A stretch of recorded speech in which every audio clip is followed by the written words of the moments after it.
Muy buenas noches, bienvenidos a un programa más de Foro 506 en esta edición especial de Ruta a Casa Presidencial Costa Rica Elige 2022. Esta noche nos acompaña el candidato a la presidencia de la República, el señor Gravin Moya, periodista de investigación, quien hoy viene a través de una organización, un partido político nuevo que se llama Partido Fuerza Nacional. Don Gravin, buenas noches, ¿cómo se encuentra? Buenas noches, muy bien, gracias a ustedes por invitarme y aquí estoy a la orden de ustedes. Don Gravin, creo que ciertamente debe haber, con altas probabilidades de que no equivocarme en la cifra, un número cercano al 70 o 80% de probabilidades de que los costarricenses lo recuerden a usted. Usted estuvo, creo que por más de 3 décadas, fue una figura muy notable en el periodismo nacional, pero creo que algo distintivo y que el costarricense asocia con el nombre de Gravin Moya fue su lucha frontal contra los casos de corrupción en los distintos gobiernos. Por tanto, yo creo que cuando hablamos de Gravin Moya, hablamos de un sinónimo de valentía. Así es que me satisface mucho poder tenerlo aquí esta noche y poder confrontar estos temas que como ciudadanos realmente nos preocupan y en algunos casos nos agobian. Una vez más, muchas gracias por acompañarnos esta noche. Muchas gracias, don Luis, muy amable. Y estamos, sí, como usted menciona, mi carrera profesional es de más de 30 años, en los últimos 20 dedicado, digamos, a la investigación y reportajes que me vincularon mucho con la denuncia y particularmente con muchos casos que tienen que ver con obra pública, administración de fondos públicos y en general la administración pública. Así es. Bueno, pues tratando de avanzar en el programa de esta noche, quiero que demos inicio al bloque 1. En este bloque, don Gravin, vamos a hablar de seguridad ciudadana. En cuanto al flagelo que representa la inseguridad para el ciudadano, para el costarricense, yo creo que podemos verlo tal vez en dos grandes ejes. Primero tenemos la delincuencia común, que es ese látigo ingrato que afecta a la persona más pobre, inclusive la persona que ni siquiera se puede movilizar en un vehículo y que es víctima del asalto, del robo, del hurto. También aquellas personas que tienen un vehículo y son víctimas del bajonazo, de la tacha del vehículo, o bien estas personas que desde su casa reciben una llamada y son víctimas de estafa desde el call center de la Reforma. Tenemos al ciudadano más humilde encerrado tras las rejas y al delincuente por la libre haciendo lo que le da la gana y reincidiendo una y otra vez por un sistema permisivo. Hay un segundo aspecto de la delincuencia que hoy también nos está afectando, inclusive la imagen internacional, y es el flagelo del crimen organizado que no se circunscribe al narcotráfico, sino que también tenemos la trata de personas, la esclavitud sexual, el ajusticiamiento, el blanqueo de capitales, el contrabando, los secuestros, el robo de combustibles, así como reclutan a menores de edad que los convierten en ese ejército de crimen y de delincuencia. Don Gravin, para entrar en materia, ¿qué hacer en cada uno de estos casos? ¿Qué hacer con la delincuencia común y qué hacer con el crimen organizado en un gobierno de Gravin Moya?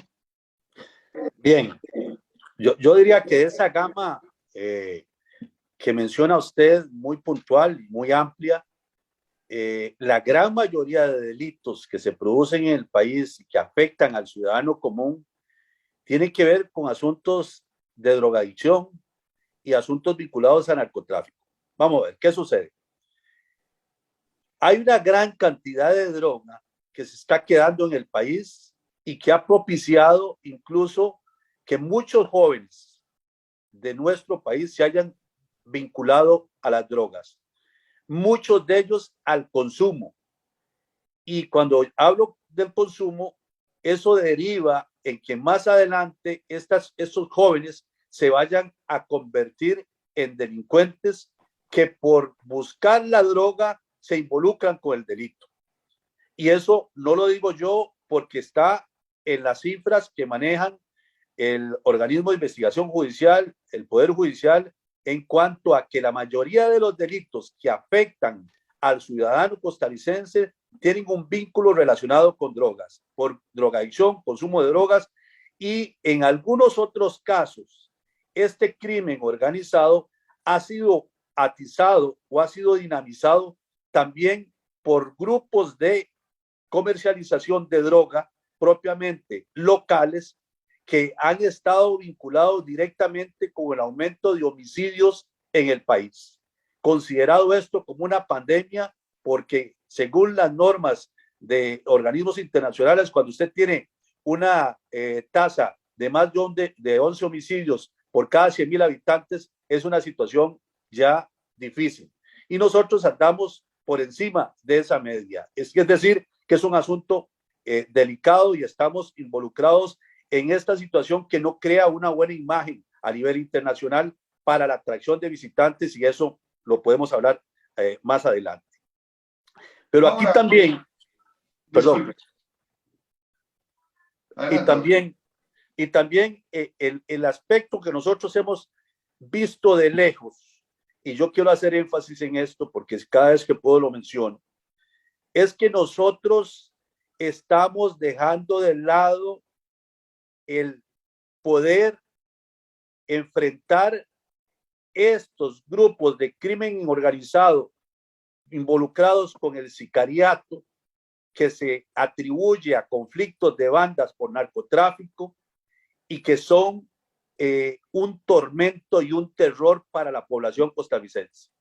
Y nosotros pensamos, o yo tengo la perspectiva o la idea de que incluso en los cuerpos policiales he escuchado que mencionan de que de por sí los que se están matando son entre mismos delincuentes.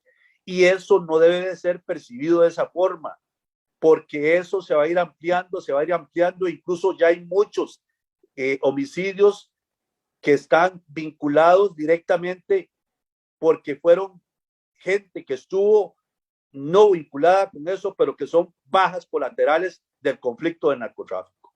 Estoy hablando del narcotráfico local.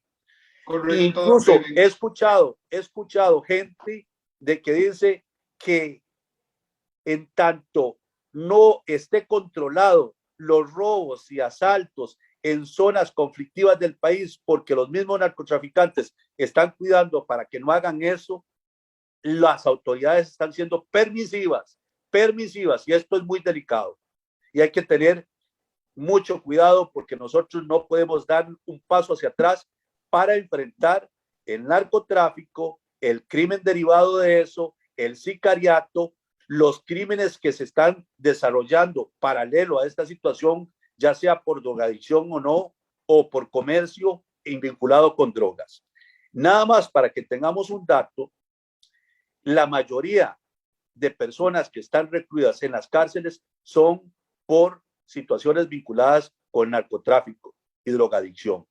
Y lo más lamentable de todo esto, don Luis, es que la mayoría de ellos son jóvenes, menores de edad, o algunos, perdón, no menores de edad porque no están vinculados, digo que son jóvenes que tienen edad menor, incluso a los 35 años, la gran mayoría de ellos.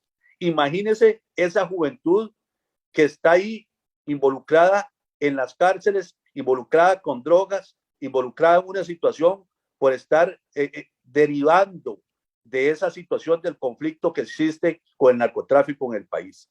Entonces, para hacerlo en forma más puntual, el narcotráfico, eso que se queda aquí, además de lo que pasa, y las bandas que están concentradas en distintos puntos del país, está generando no solo esa inseguridad en las comunidades, ese sentimiento de inseguridad en los barrios y ya en localidades como Punta Arenas, en donde ya han aislado todos esos narcotraficantes que se estaban atacando el Limón se han movido para el puerto de Punta Arenas, para la zona de Punta Arenas.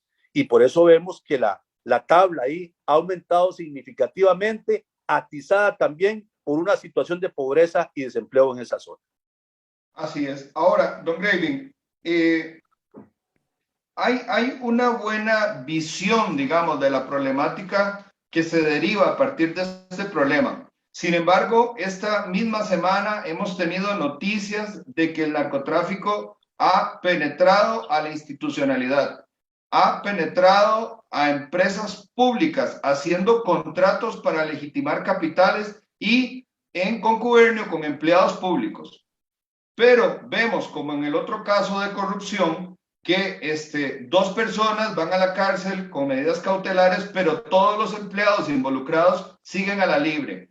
Por el otro lado, tenemos ciertamente una juventud que ha sido flagelada, de alguna manera también ha sido victimizada y ha sido aprovechada por estos grupos, pero también hay grupos muy fuertes, hay políticos, hay policías, y la pregunta es, ¿cómo confrontarlo? ¿Cuál es la solución? Más cárceles, nuevas leyes, cómo darle un fin o de alguna manera disminuir la problemática que vemos en ascenso, porque más bien en este momento las sospechas es que el gobierno de alguna manera, al igual que otros gobiernos de corte socialista, están como mínimo contribuyendo para que estos problemas se incrementen, para que estos grupos se hagan más poderosos porque no tienen intenciones de frenarlos. ¿Cómo frenarlos en un gobierno de Graving Moya?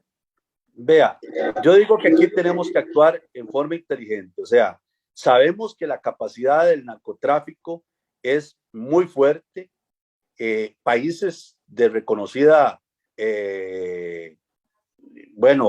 producción de drogas como Colombia, le ha sido dificilísimo poder controlar esa situación. Sin embargo, hay que dar la batalla porque usted no puede tener un estado fallido como ha ocurrido, digamos, en algunas ciudades o pueblos de México, donde de ahí el ejército se repliega porque hubo un enfrentamiento con los narcotraficantes o con bandas de narcotraficantes. Eso es ceder usted al ejercicio de su acción para controlar la seguridad de un país, y cuando usted hace eso está entregado.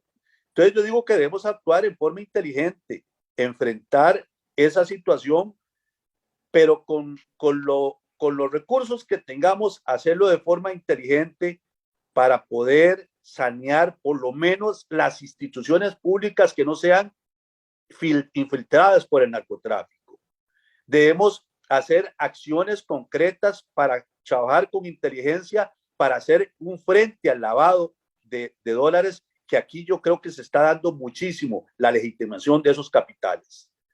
Y en cierta forma debemos trabajar para que esas acciones sean no solo a nivel preventivo, sino a nivel represivo, en forma bien estructurada con los recursos que tenemos, porque yo digo que eso ha dado resultados anteriormente. Y es que, vea, Luis, el problema del narcotráfico y la infiltración no es nueva, no es de ahora. Recordemos que nosotros tuvimos desde hace mucho tiempo atrás, estoy hablando de 30 años atrás, un funcionario del BCIE representado de nuestro país por el Partido de Liberación Nacional, que es un narcotraficante confeso y estuvo desempeñando ese puesto en el país. Tenemos también personas que fueron presidentes de la Asamblea Legislativa y que fueron infiltrados por el narcotráfico y han sido condenados por estar vinculados con el narcotráfico. Y si nos podemos analizar de ahí, vamos a seguir en la lista. Entonces, esto no es nuevo.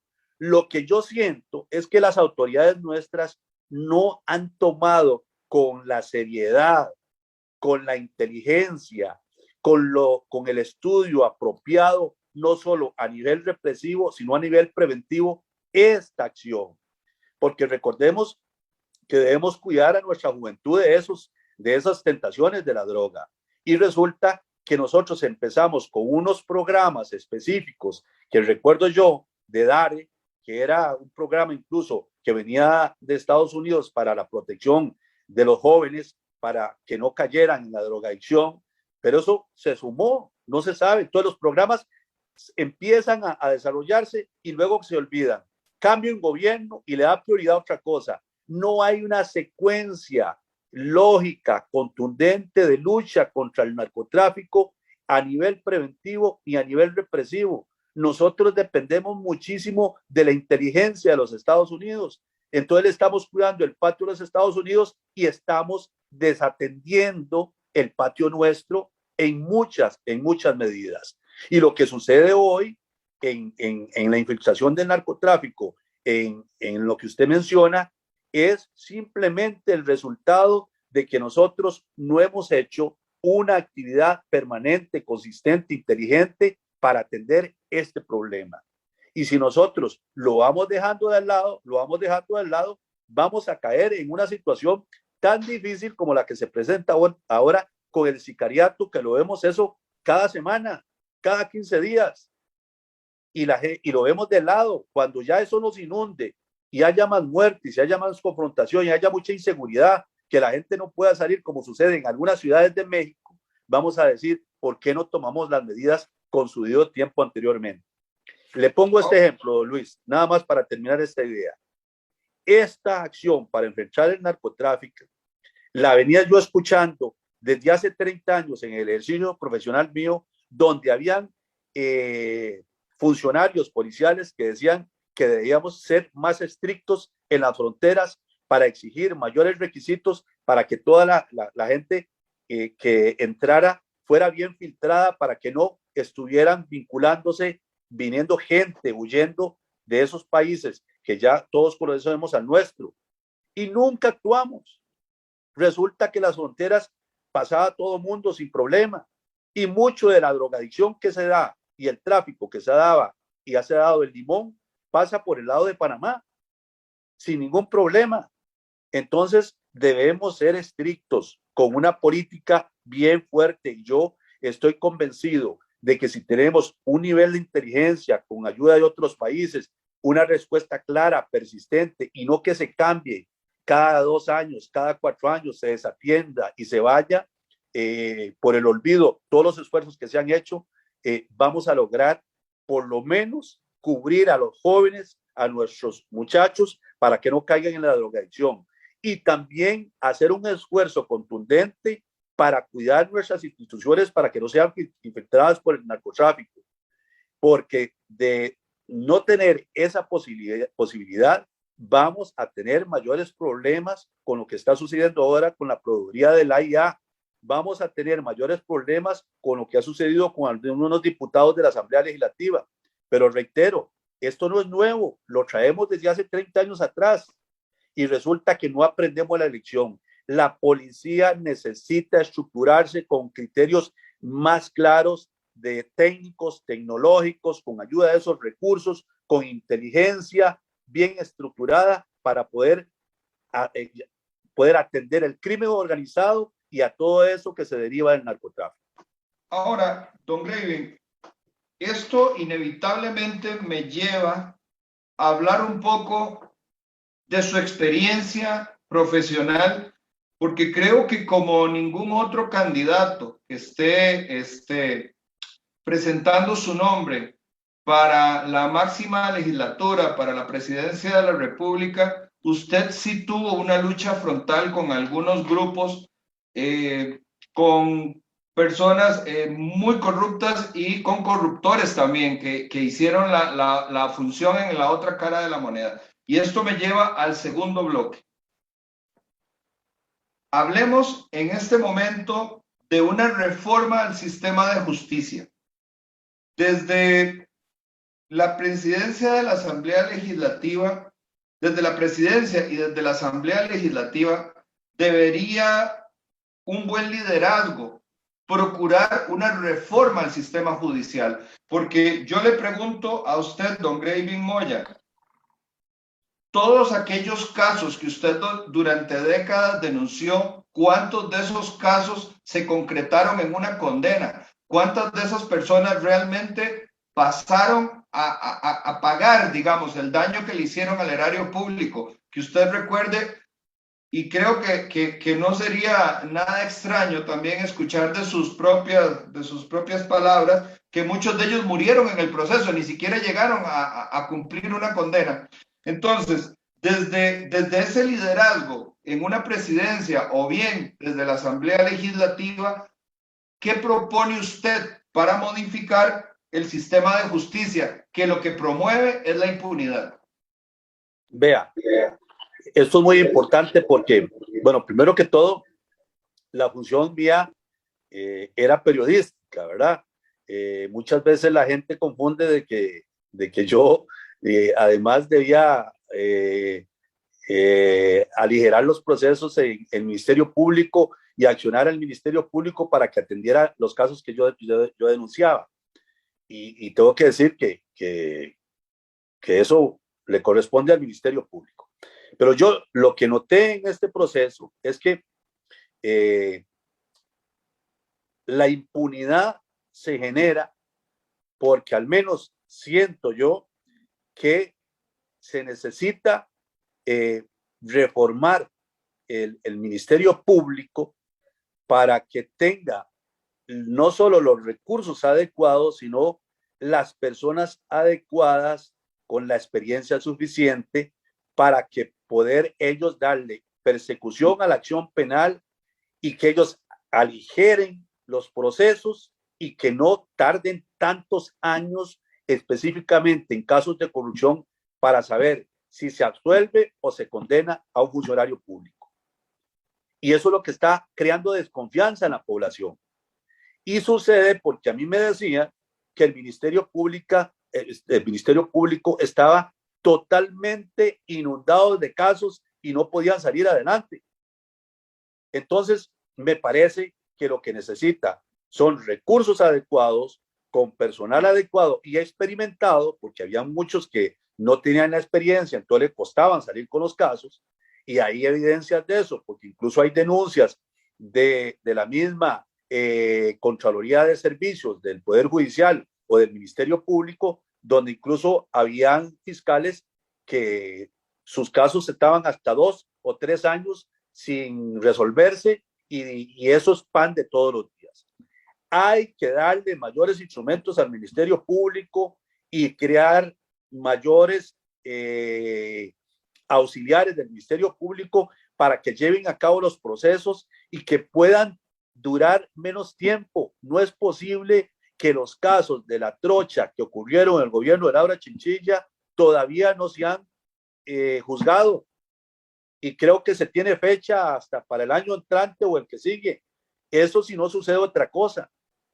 Hay casos de denuncias de alcaldes que están en el Ministerio Público desde hace 3 años y no hay un pronunciamiento del Ministerio Público sobre el caso. Entonces, eso es lo que crea más impunidad. Eso es lo que crea mayor inseguridad, desconfianza. Para mí, el Poder Judicial debería sentarse a hacer un estudio claro de cómo se está procediendo en el Ministerio Público para darle los instrumentos necesarios para que encaucen los procesos en forma más rápida para devolverle la confianza a la población. Esto en materia de corrupción es indispensable, y yo, dentro de el plan que hemos analizado, tenemos 10 aspectos sustanciales para combatir la corrupción.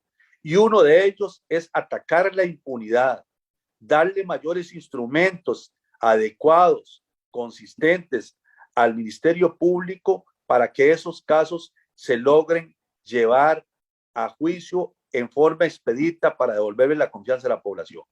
Y eso es sustancial.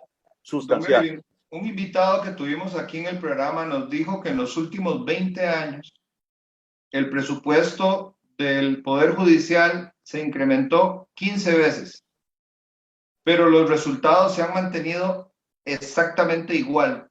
No hay más juzgados, me refiero, no hay más materia juzgada, no se avanza en el número de casos. Entonces, pareciera, don Gravin, que no es un tema de darle más recursos al Poder Judicial, sino de ponerlo en línea, porque pareciera que también la excusa de la autonomía hace que ellos no sean capaces de ver hacia afuera, simplemente se ven el ombligo, se exigen pensiones de lujo, se exigen pluses, se exigen convenciones colectivas, pero realmente el ciudadano, que debería de ser el centro de toda la política de un poder judicial, no aparece en la ecuación. Entonces, ellos también han mencionado, Fernando Cruz, presidente de la Corte Suprema de Justicia, que a la Corte no le corresponde autorregularse, que la regulación tiene que venir de la Asamblea Legislativa. Y la Asamblea Legislativa, a su vez, tiene que verse impulsada a través de un liderazgo desde el Poder Ejecutivo. Entonces, si no es más recursos, ¿por dónde cree usted que viene la solución?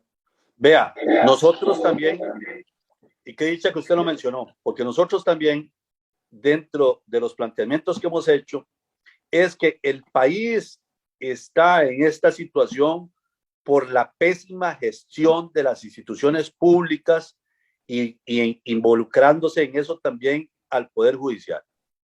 O sea, nosotros creemos que si exigimos, controlamos, supervisamos en forma eficiente las acciones de la administración pública, del Poder Judicial, de todas en las que estamos involucrados, vamos a lograr mejores resultados.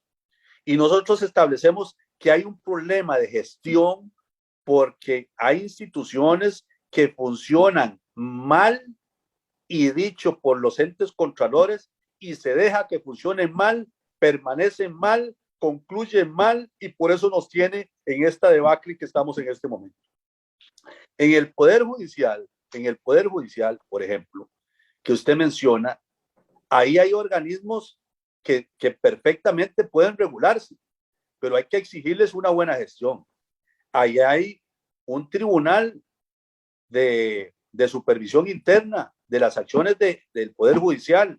El Tribunal de la Inspección Judicial funciona desde hace muchos años y ellos tienen que velar por eso, pero no ser copartícipes de lo que podría ser una falta de acción de los juzgados, de los jueces, de los fiscales, que cada uno tiene por separado sus organismos de control internos, porque el Ministerio Público lo tiene por parte de la Fiscalía Interna, que analiza los casos internos disciplinarios. Pero ¿qué vemos nosotros en esto? Que las acciones de ese tribunal disciplinario a veces no son consecuentes con la situación que se está dando dentro del Poder Judicial y se convierten más bien en órganos pintados que no ejercitan la disciplina y el control necesario para que las cosas funcionen mejor dentro del Poder Judicial. Todos sabemos que existe desde hace años una moratoria en los procesos y cada vez se dice que se va a cambiar esto, que se están aligerando los procesos, que se le está metiendo más personal, pero eso no se resuelve. Yo creo que también aquí debemos establecer acciones para pedirle más y mejores cuentas al Poder Judicial, a todo el entramado del Poder Judicial, para que se pueda tener confianza también en la estructura del Poder Judicial, porque ellos están conscientes, y yo que he hablado con algunos jueces que son independientes, de que hay que hacer una reingeniería dentro del Poder Judicial. Y hay que no solo darle instrumentos ni recursos, porque yo estoy consciente de que la cantidad de denuncias que se tenían hace 20 años a las que hay ahora, por supuesto que han variado de diferente forma, como varía el crimen organizado en todas las partes del mundo. Entonces yo creo que hay que darle esas fortalezas, hay que vigilar una mejor gestión y exigirle a los altos jueces y a los magistrados que ejerzan desde sus diferentes áreas una mejor gestión de las diferentes dependencias del Poder Judicial, porque de cualquier otra forma no vamos a devolver la confianza que tiene las personas en que sus casos se resuelvan y se resuelvan rápido, que los casos de corrupción, para devolverle la confianza a la gente, se puedan resolver rápido y saber qué sucedieron.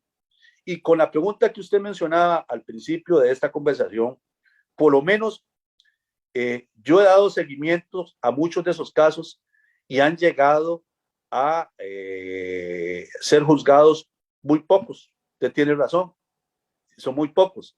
como también en otras áreas del Poder Judicial. Porque según los números dice que solo menos del 5% de todos esos casos van a juicio y se logra una condena, lo cual es pues vergonzoso, porque se genera todo ese proceso para ese resultado. Quiere decir que algo está fallando ahí. Pero Es tampoco una bofetada al ciudadano que finalmente termina siendo víctima muchas veces. Víctima cuando es agredido por el delincuente, por el corrupto, por el criminal. Luego víctima cuando el proceso llega a nada, y por último víctima cuando se lo sueltan y más bien se regresa para amenazarlo. Pero, don Graving, voy a tratar de avanzar al tercer bloque. Ok. En este momento hablemos de grupos clientelares. Resulta que en el primer gobierno de José María Figueres, él acuñó una frase que hablaba que el país se había vuelto ingobernable. Y cuando él hablaba de la ingobernabilidad del país, se refería a que los mandos medios tenían secuestradas las instituciones. Hoy en día nos damos cuenta que eso era solamente un aspecto, una de las caras del cristal, porque lo cierto es que hoy en día tenemos a socios de la burocracia, es decir, grupos empresariales que son protegidos, pertenecen a la red de cuido, grupos como H. Solís, grupos como MECO, grupos como Jamber, grupos como Sinocen, autobuseros, que ahora además tuvieron renovadas en automática concesiones por 15 años, a pesar de que no se supervisa qué cantidad de pasajeros llegan en un autobús, y por tanto las tarifas de forma arbitraria se suben, afectando a las personas más pobres. Tenemos además grupos sindicales, como el sindicato de Habdeba, que nos secuestraba el puerto y entraba un conflicto enorme de desabastecimiento en todo el país. Tenemos los grupos de los profesores y maestros que cuando han querido nos dejan a los niños sin clases. Y tenemos también un grupo de mafiosos que viven de forma parasitaria, y me va a disculpar la palabra, pero es que realmente no hay otra, que extraen recursos del gobierno a través de becas, bonos, y gente que no necesita, pero que accesa a esta riqueza del gobierno, con lo cual los dineros que se deberían destinar a la pobreza terminan en manos de grupos que a través del voto se ganan la asociación con el gobierno. Entonces, don Graving, estos grupos no solamente están muy infiltrados en todo el sistema estatal, sino que además cualquiera de estos grupos amenazan a un presidente. Usted llega a la silla presidencial y en muy pocos días recibe una llamada donde se le dicen, pare ahí, don Graving, ni se le ocurra, usted no me toca, somos los arroceros, usted no me toca, somos la cooperativa de lácteos, usted no me toca, somos empresarios. ¿Teme usted a una amenaza que ya se ha dado con otros mandatarios? ¿Siente usted temor de estos grupos y tendría eventualmente que ceder ante sus presiones? Vea, don Luis, yo me he comprado broncas, y me he comprado broncas serias, que incluso que he tenido amenazas de muerte en el ejercicio de mi profesión. Y yo lo he hecho con la mayor intención de ayudar a desentar el país, y también para buscar que el servidor, el habitante, el padre de familia, la ama de casa, se sientan representados o se sintieran representados en las informaciones o en los reportajes que yo hacía. Entonces, vea, el ejercicio del poder que yo concibo y en el que yo creo es que usted debe hacer y generar toda su acción en función de los mejores intereses del país y de su pueblo Y si usted no va a cumplir con ese cometido, pues yo creo que se equivocó de orientación. Por lo menos ese es mi concepto. Yo, si estoy en esto, es porque quiero servir y generar acciones que ayuden a grandes sectores de la población que están en una situación difícil y también otros que esperan nuevas oportunidades, mejores empleos, mejor posibilidad de educación, que tengan mejores oportunidades en general. Yo sé que esto no es fácil porque el país tiene sus grupos de interés que quieren cubrir su espacio, otros que quieren que no los toquen, otros que quieren que seguir en esos negocios, en esos enchamados con el Estado que los favorecen, etcétera, etcétera. Y yo creo que eso no puede ser. O sea, cuando usted habla del caso de Cochinilla, por ejemplo, yo desde antes del 2007, por eso a mí me duele cuando dicen que es que yo no investigué Cochinilla, no, es que yo lo venía haciendo desde hace muchos años atrás y no me daban pelota, porque yo denuncié de que Conavi le dio esos contratos de limpieza a varias instituciones de las carreteras, le dio a estas, algunas de estas están ahora involucradas en este problema, se las dio y los funcionarios, ingenieros del CONAVI, expertos, hicieron un mal cálculo y le estaban pagando metros lineales como si fueran metros cúbicos de limpieza de alcantarillas en las carreteras nacionales. Imagínense lo que significaba eso. O sea, que por un fallo de medida les estaban pagando casi 6.000 millones de colones de más. Y estoy seguro que esas personas o esas empresas, nadie las llamó a cuenta, o si las llamaron a cuenta, todavía no han devuelto esa plata.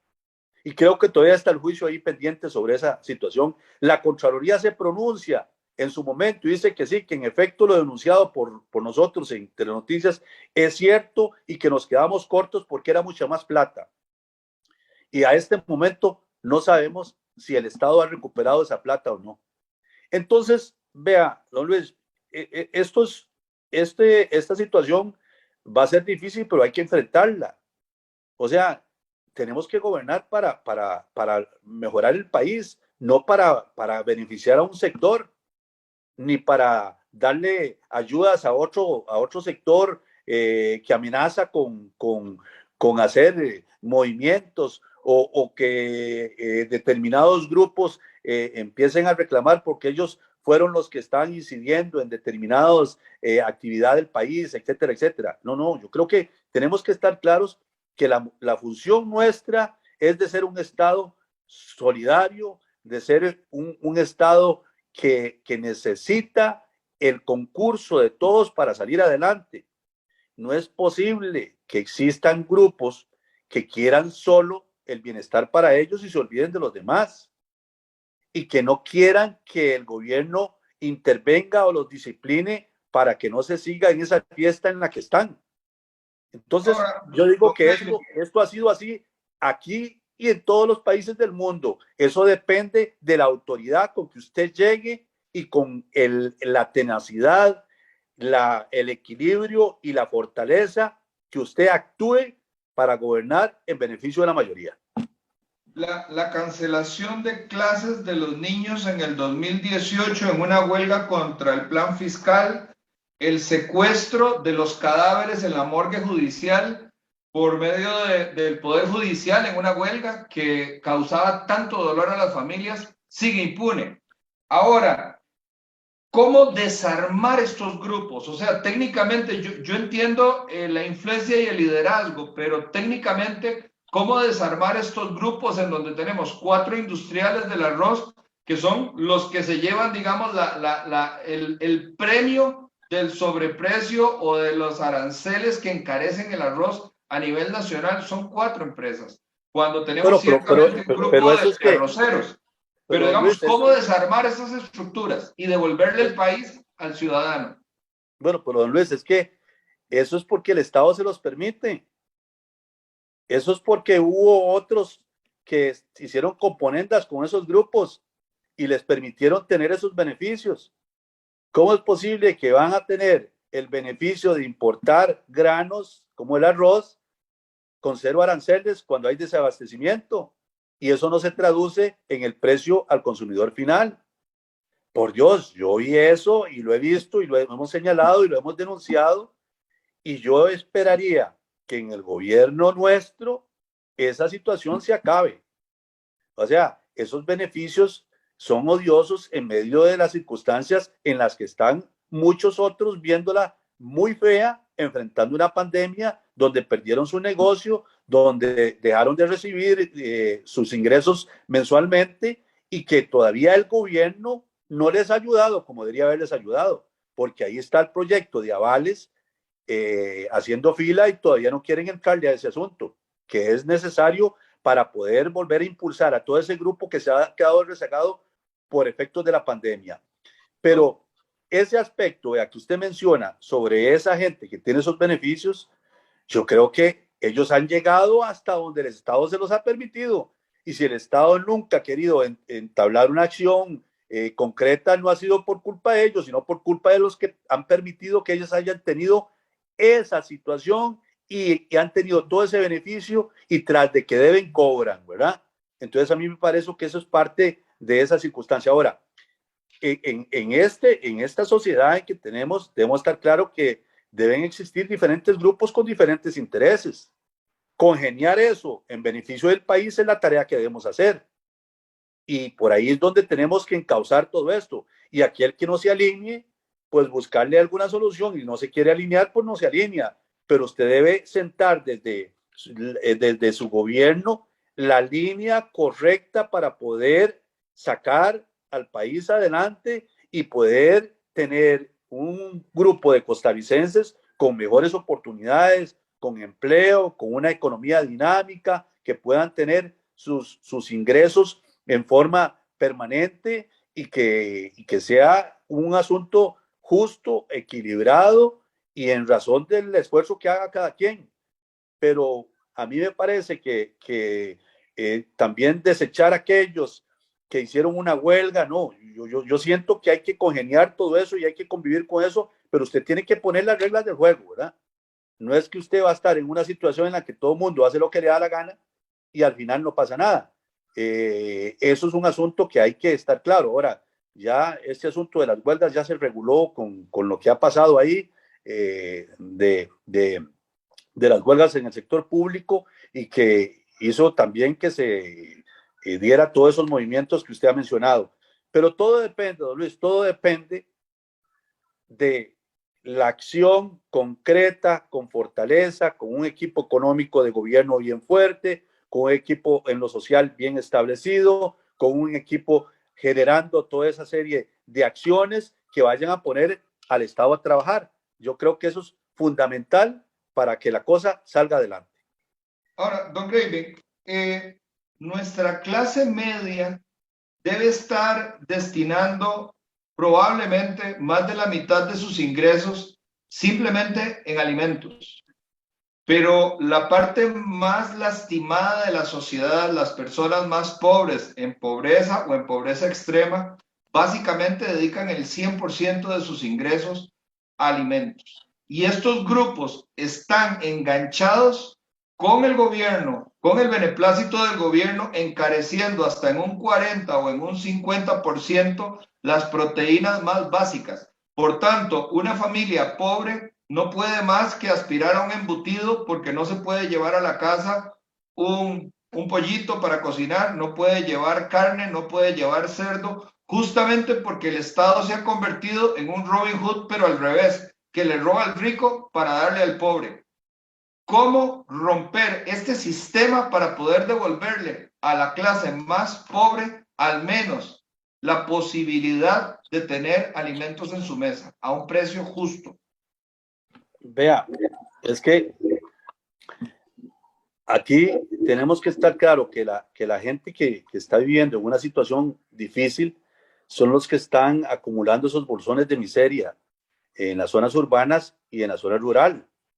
En la zona rural, yo creo y en esas otras zonas, lo que debemos es buscar generar empleo, empleo y más empleo y arrastrar a todos esos grupos de bolsones de miseria a que puedan involucrarse con un esquema de acción en actividades de empleo que se vayan generando en esos lugares y buscar en cierta forma que ese asistencialismo que se les ha dado a esos que no pueden hacer porque hay un 7% de la pobreza extrema que no pueden hacer ni siquiera una comida al día o al menos una comida al día, generar, yo digo, un asistencialismo, pero que sea productivo, incluso de que usted pueda darle una ayuda a esa gente para que pueda accesar a lo mínimo en alimentos,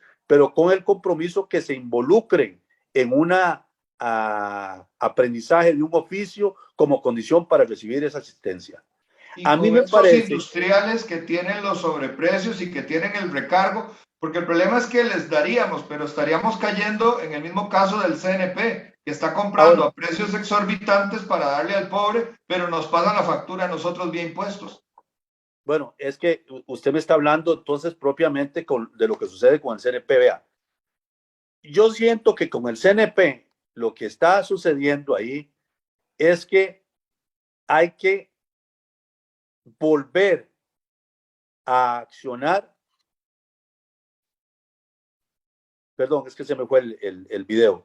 Lo que hay que hacer es una revisión clara, contundente de las funciones del CNP, porque si bien hay algunos vivillos que se han aprovechado y se han involucrado dentro del CNP como intermediarios, el programa del CNP surgió principalmente para ayudar a los pequeños y medianos agricultores a colocar sus productos para que el CNP los comprara y los distribuyera en las instituciones del Estado, lo cual me parece bien para encadenar al productor, ayudarle en el desarrollo de su cosecha, de su producción, de su cosecha, de su cultivo, y luego en la comercialización que lo haga el CNP comprándolo a un precio justo para poder venderlo a las instituciones del Estado que son las que necesitan de esos productos. Pero en esta secuencia ha habido una serie de circunstancias que han perdido el norte de la institución y lo que se ha hecho es que hay un montón de intermediarios que se han aprovechado de la circunstancia para venderle esos productos más caros o que llegan más caros a las escuelas y a las instituciones que están necesitando esos productos. El fin, a mí me parece original del CNP con esta comercialización de productos, me parece bueno en tanto ayuda a resolver el problema de muchos pequeños, micro y medianos productores que necesitaban de ese encadenamiento con el CNP. Pero después se vino tergiversando toda esta circunstancia y se han aprovechado algunos para desvirtuar la función clara que debe tener el CNP en su función. Entonces yo considero...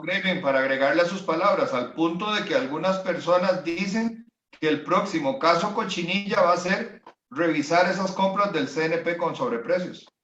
Ok, yo estoy, mire, yo le he venido dando seguimiento a eso porque en su momento alguien decía, tenemos que cerrar el CNP. Y yo decía, bueno, hey, a mí me parece que si hay que cerrarlo, pero primero veamos si no le hacemos más daño que beneficio, porque lo que debemos hacer ahí es una limpia, ese es mi criterio. Hay que hacer una limpia y volver a los orígenes del CNP.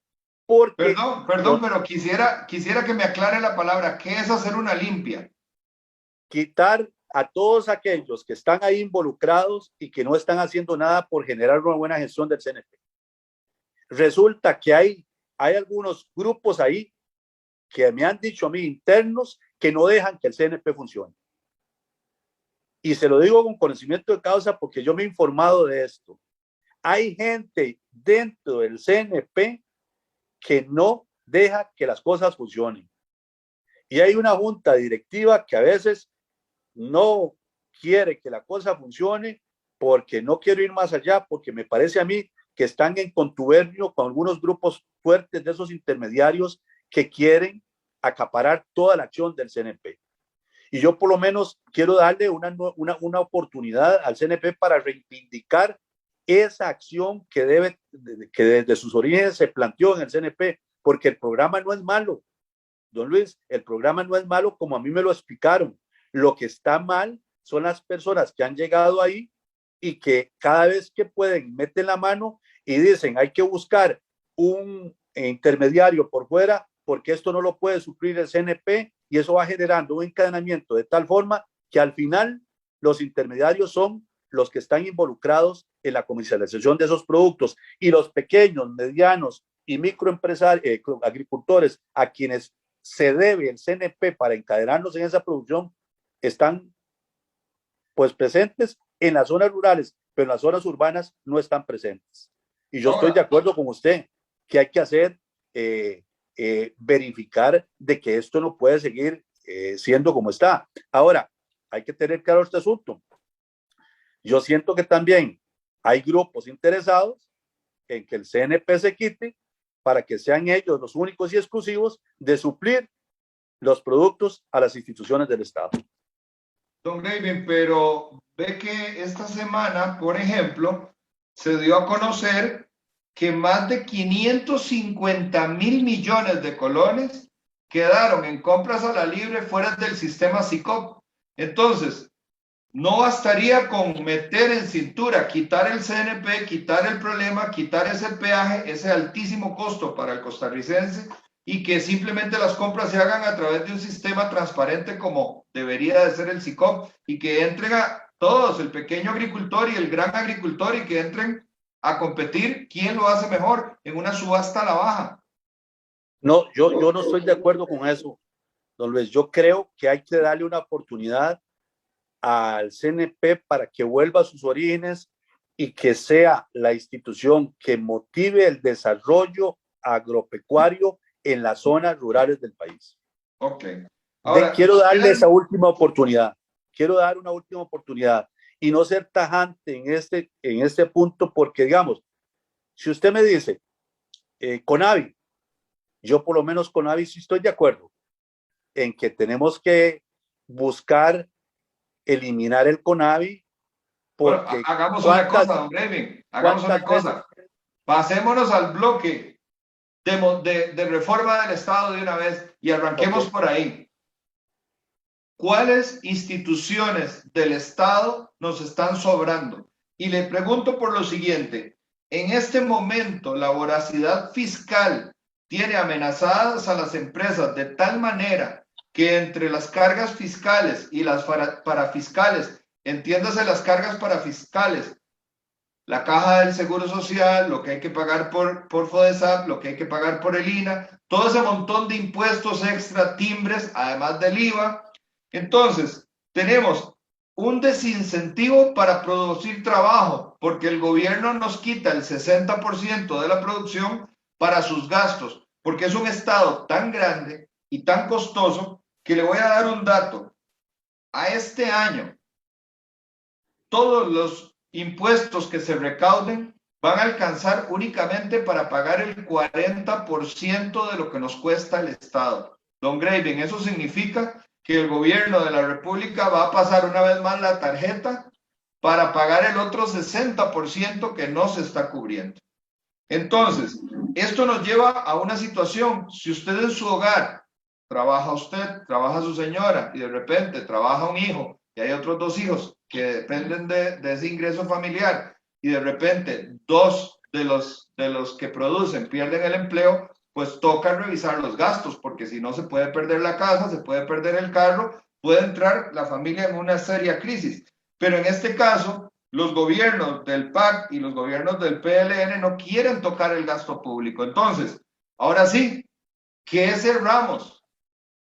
¿Cuáles de esas instituciones ya cumplieron su función y nos están ahogando porque no podemos seguir pagando tanto por algo que también tiene muy poco rendimiento?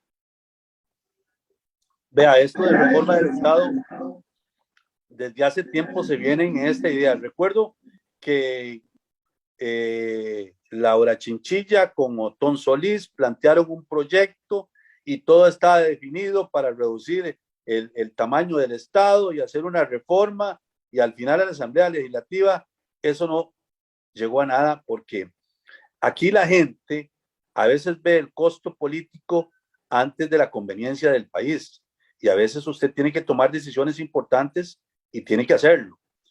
Ahora, yo creo que es importante, yo me he puesto a analizar de que debemos hacer como una auditoría externa de cada una de las instituciones del país y verificar cómo están trabajando, y a partir de ahí determinar qué cerramos y qué no cerramos. Por ejemplo, yo le he hablado de CONAVI porque es una vergüenza para nosotros, para todos los costarricenses, de que esa institución ya haya sido allanada como por 5 o 6 veces. Entonces, ¿eso qué denota? De que ahí hay un antro de corrupción que no se resuelve, que las obras cuestan carísimas, que hay un grupo ahí de interés que está conectado con las empresas constructoras que tenían casi el 90% acaparada de la construcción de obra pública y nadie decía nada. Y cuando usted tiene nada más 2 empresas involucradas con esa magnitud de obra pública y esa cantidad de millones de dólares, y eso determina que la cosa no anda bien, porque no puede ser. Y entonces esos contratan a otros y les pagan más o menos a menor precio, y hay un problema interno increíble. Pero entonces yo creo que el CONAVI podría ser asumido por el MOB. Ahí hay un programa de infraestructura del transporte que lo viene manejando el viceministro de Transporte, y le quitaron algunas funciones al CONAVI para asumirlas el programa de infraestructura del transporte, incluso financiado por el banco, el BCIE y el BID, y también trajeron a un OPS para hacer obras para sustituir la acción de CONAVI. Entonces, quiten al CONAVI, désela con un programa de infraestructura del transporte, bien claro, si es del caso, ese presupuesto lo asume la infraestructura del transporte, y dejémonos de estar en ese problema con una institución que ya ha dado tantos tumbos y ha dado tantos problemas, que la gente por eso está en esta desidia, en esta falta de empatía para con las instituciones, en esta falta de participación en política, porque así debe ser, porque ven todo este reflejo de corrupción. Entonces a mí me parece que esa institución ya tocó fondo, y si no la pudo quitar el PAC, porque al final se apendejaron, no sé qué pasó, porque los mandos medios se echaron para atrás. No, ahí hay que asumirlo. Ya, yo creo que todos estaríamos de acuerdo con eso. Nadie va a reclamar de que no quiten al CONAVI, y que suceda de verdad. Miren, recuerdo también que cuando hicimos denuncias del IDA hace también como 20 y resto de años o menos, donde esa institución no estaba haciendo su función como debería ser. Le estaba dando tierras a gente que no necesitaba, a muchos funcionarios del IDA y exfuncionarios del IDA, y también a políticos. Y nosotros denunciamos todo eso. Y resulta que el IDA, la Contraloría le dio un ultimátum y le dijo, o se cierra o se reforma. ¿Y qué hicieron? Nada más cambiarle el nombre a la institución y le pusieron INDER, y está haciendo lo mismo. Tal vez ahora no, porque no tiene tantas tierras para repartir, pero no se ve el encadenamiento, no se ve la gestión. Entonces hay que tomar esas instituciones y ponerlas en cintura, en una auditoría bien clara, y saber si están funcionando o no y cómo lo están haciendo. En el caso del IFAN, por ejemplo, Instituto de Fomento de Asesoría Municipal, ¿qué hace el IFAN? Uno se pregunta. Entonces, y eso va con cargo del Estado. Hay otras instituciones como el INBU, don Luis. Ustedes, el INBU dicen que está quebrado. El INBU lo que tiene es un montón de tierras, pero no resuelve problemas de vivienda. Nosotros tenemos un programa de crear un instituto de la vivienda que aglomere o que conjunte o que reúna a instituciones como el INBU, el BAMBI, el Ministerio de Vivienda y las mutuales. Ahí estamos hablando casi de 5 instituciones que se podían resumir para hacer la función de darle vivienda digna de interés social a los grupos más necesitados, y que ahí donde están comprometidos los bolsones de miseria actúen directamente, vayan a construir vivienda, y eso va a ser el enganche para que las familias vayan buscando mejores oportunidades e ir saliendo de esa postración donde están. Entonces ahí el Ministerio de la Vivienda de ahí, la función es resolver el problema de la vivienda, pero eso lo hace el mismo también, y lo hace el BAMBI, y lo hacen las mutuales. Entonces, conjugando un instituto de vivienda, vamos a racionalizar el gasto, vamos a verificar exactamente el punto de acción y vamos a eliminar a todas aquellas instituciones que están ahí sin hacer mucho, y aquellos funcionarios que puedan acogerse a las pensiones, pues que se vayan dando chance para reunir y tener una mayor capacidad de manejo de recursos en estas instituciones, y nos va a dar resultado. Así con otras instituciones, don Luis, podemos hacer una auditoría y verificar cómo funcionan, y si otros están haciendo esa misma función y están complementando mal, pues reunirlas. Y yo creo que ahí vamos a reducir este estado y vamos a tener un mejor control del gasto y podemos administrar mejor la cosa pública. Yo creo que ahí podemos incidir en mucho para resolver este problema, de este desbalance que tenemos, que gastamos más de lo que nos ingresa. Aquí tuvimos un experto en el programa, don Carlos Roldán, tipo extraordinario, un científico, y coincidíamos, digamos, en cuánto personal necesitaba una empresa como Recope, una refinadora que no refina. Y entonces, ciertamente Recope también se podría crear una reingeniería o de repente se podría reformar, pero lo cierto es que tenemos más o menos en Recope más de 1.400 empleados que no son necesarios. Ahora, esta es una de las instituciones que más odio le tiene el ciudadano, porque nosotros percibimos desperdicio, ineficiencia, costos exageradísimos en el combustible, pero no nos vayamos muy lejos. Hay otra institución que le generó muchísimos problemas al costarricense durante años, como Habdeba, que ahí se mantiene con respirador. Nos está costando más de 6.000 millones al año mantener a los empleados que hay, y finalmente no nos decidimos a cerrar y a dar el paso que se requiere para quitarle esta carga al ciudadano.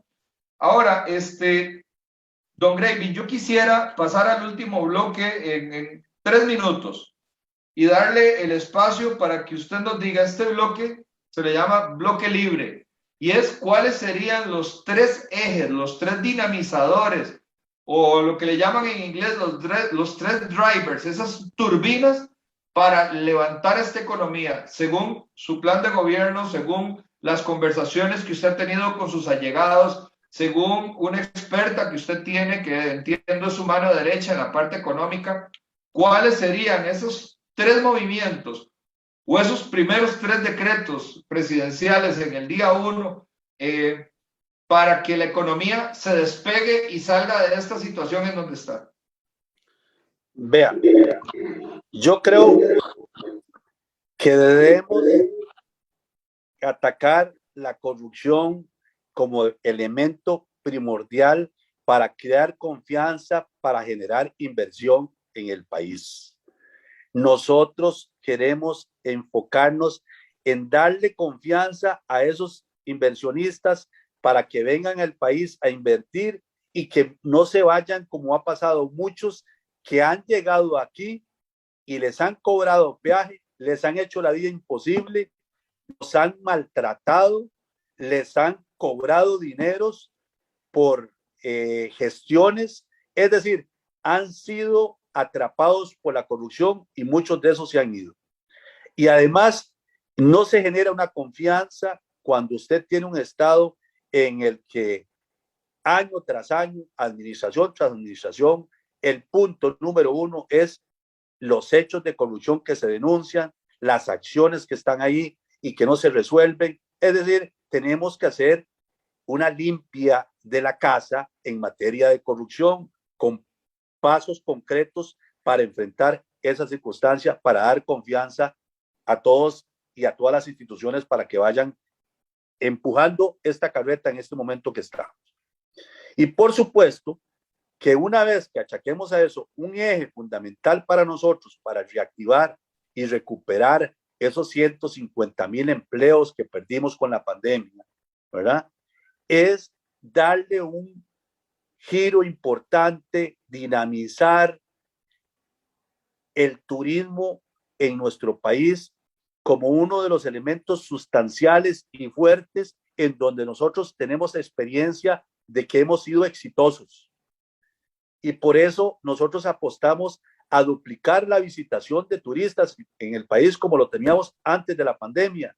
Antes de la pandemia hablábamos unos de 2,5 millones de visitantes que teníamos en el país. Nosotros tenemos que crear las condiciones para duplicar eso con buenas campañas publicitarias de atracción en sitios que son apetecidos por nuestro país, que son Estados Unidos y Canadá, y buscar otros mercados alternos en Europa o América del Sur que puedan fácilmente venir a duplicar esa cifra de visitantes. Y le vamos a dar beneficios a todas esas empresas que están ahí rezagadas para que ellos vayan surgiendo, vayan avanzando en este aspecto, y ese va a ser en la mejor forma de que ingresen dólares frescos a nuestra economía y va a generar el encadenamiento tan necesario por lo que muchas actividades están muy deprimidas en los últimos meses y en los últimos 2 años. Nosotros creemos y estamos convencidos de que eso nos va a generar una reactivación económica más rápida, más inmediata, y que va a generar más recursos en forma más inmediata a raíz de todo esto que ha sucedido con la pandemia. Y ahí, por el estilo, van a venir otros aspectos que nosotros pensamos como una ley de incentivos al sector turístico para que ellos puedan desarrollarse mejor, y aquellas sodas, restaurantes, cabinas, pequeños hoteles puedan encadenarse y puedan encadenar a mucho más gente para que esto sea como una revolución turística que va a abarcar hasta al más pequeño y al más grande dentro de todo este conglomerado. Paralelo a ello, nosotros consideramos importante generar mejores actividades en la actividad de construcción de vivienda para que esta otro eje, que es la construcción, que genera también mucho empleo, pueda dinamizarse. Que los bancos públicos puedan ejercer su función de colaborar para incrementar toda esa actividad de construcción que va a generar empleos muy dinámica y más rápido que otros sectores. ¿Y cómo vamos a hacer eso? Yo creo que es importante también dar con el Instituto de Vivienda, generar todo un esquema para construir vivienda de interés social, pero paralelo a ello los bancos pueden tener mayores facilidades de crédito a muchas familias, y esto va a generar un mayor desarrollo de construcciones en diferentes áreas del país. Y también dentro de ese esquema que tenemos pensado es crear un fondo especial para construcción de vivienda para clase media baja, que a veces no califica dentro del sector de esa ayuda de interés social y no califica en los tramos que tienen los bancos dentro del otro sector de clase media un poco más alta. Y darle a ese sector de clase media un interés fijo en su crédito para que pueda construir su vivienda. Si nosotros logramos hacer eso, vamos a tener rápidamente una economía más dinamizada, con mayor cantidad de personas empleadas, mayor cantidad de consumo, mayores impuestos, mayores posibilidades de que esto se reactive y vaya a generar todo un encadenamiento productivo enorme que va a sacarnos de esta postración en la que tenemos. Incluso estamos pensando en solicitar de que ese encaje mínimo legal que tienen los bancos del sector público que entregan al Banco Central y que es por obligación, que antes creo que era el 14, creo que ahora es el 12, que le digan a los bancos, no entregue el 12, sino entregue el 8,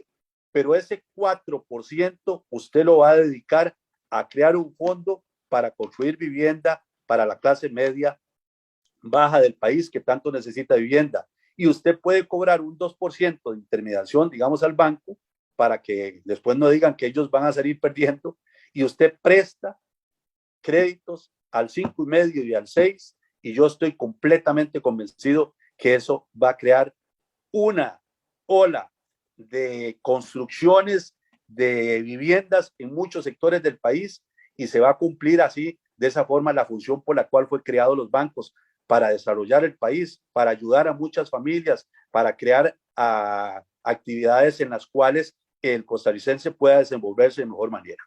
Vea, yo creo que con estos esa ha sido dos una o labor tres olvidada. temas, perdón. Sin duda esa ha sido una labor abandonada por los bancos del gobierno. Así es. Yo estoy totalmente convencido que si nosotros logramos hacer estos tres áreas y logramos dinamizar eso, vamos a tener rápidamente, vamos a recuperar rápidamente esos empleos que perdimos, y vamos a tener mayores contribuyentes, la cosa va a ir mejorando, incluso vamos a ir abonando a esa deuda que nos atormenta, además de otras actividades que creemos que son importantes para que el país surja y salga adelante. Don Graving Moya, candidato a la presidencia por el partido Fuerza Nacional. Nos trae adicionalmente del placer, creo yo, para muchos que esta noche están viendo el programa, la satisfacción de ver una cara conocida, una voz conocida, una visión que pensaría yo, y es más, esperaría, don Graving, y lo comprometo, si la vida le da la posibilidad de llegar a la presidencia, o bien si también lo premia con una diputación. Yo casi que como ciudadano le pediría, siga siendo ese hombre valiente, ese hombre que durante muchos años nos dejaba con la boca abierta de ver lo que se cocinaba dentro de los gobiernos tradicionales, como los que hoy vienen a poner su nombre una segunda vez, con lo que no lucharon en el pasado, ahora resulta que sí quieren luchar y hacer los cambios que corresponden. Don Graving, si yo fuera su asesor de campaña, yo pondría en el eslogan Graving Moya, un hombre bueno. Y creo que eso nos da un mensaje de confianza. Yo le deseo muchísimo éxito, le agradezco el tiempo que nos ha dedicado esta noche, muy generoso con toda la exposición que nos ha dado las distintas ideas. Y creo que una frase que ustedes han acuñado, ahí viene Graving, que en algún momento, esa era la frase de terror, digamos, para muchas instituciones, el ahí viene Graving, y a mí me hace pensar en un expresidente de la República, que fue León Cortés, el expresidente constructor, que decían que ese señor se levantaba muy temprano porque él mismo iba a inspeccionar que las obras se cumplieran. Entonces, don Graving, la moneda está en el aire. Usted podría ser el próximo presidente de la República, y yo creo que en nombre de muchas personas que están viendo el programa, le pediría el compromiso que esa frase nunca se pierda. Ahí viene Graving. Y que la gente sepa que cuando llega Graving tienen que responder porque llegó el señor presidente. Don Luis, vea, esa es una de las cosas que yo he manifestado en muchas actividades. No entiendo por qué las instituciones de este país funcionan como islas. No entiendo por qué nadie las disciplina. No entiendo por qué, habiendo un poder ejecutivo y habiendo un presidente de la República y un ministro de la presidencia, estas instituciones, la mayoría tiene una pésima y mala gestión. Lo que sucedió hoy en Acueductos y Alcantarillado es nada más la punta del iceberg de lo que están sucediendo en muchas instituciones del país. Y lo digo porque por años, esa institución le ha quedado debiendo al pueblo costarricense, y una institución estratégica que es la que distribuye el agua, ese líquido indispensable para la vida, y resulta que esa institución es mal administrando sus recursos, no puede cumplir bien sus objetivos, y nadie le ha puesto el dedo en la llaga para decirle, así no se hacen las cosas, hagámoslo de esta manera, y si no, por favor, junta directiva, váyase y denos campo para tomar la institución y ponerla a trabajar. Esa institución tiene detenido el desarrollo del país y el desarrollo de muchas construcciones que se necesitan tanto en este momento.